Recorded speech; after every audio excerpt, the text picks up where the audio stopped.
কবিগুরু রবীন্দ্রনাথ ঠাকুরের লেখা খেয়া। খেয়া নৌকা পারাপার করে নদীর স্রোতে, কেহ যায় ঘরে, কেহ আসে ঘর হতে। দুই তীরে দুই গ্রাম আছে জানাশোনা, সকাল হইতে সন্ধ্যা করে আনাগোনা।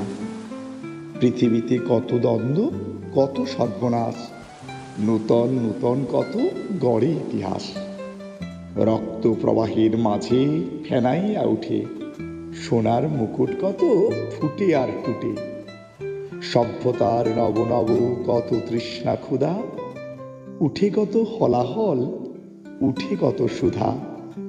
শুধু হেতা দুই তীরে কে বা জানে নাম, দোহা পানে চেয়ে আছে দুইখানি গ্রাম।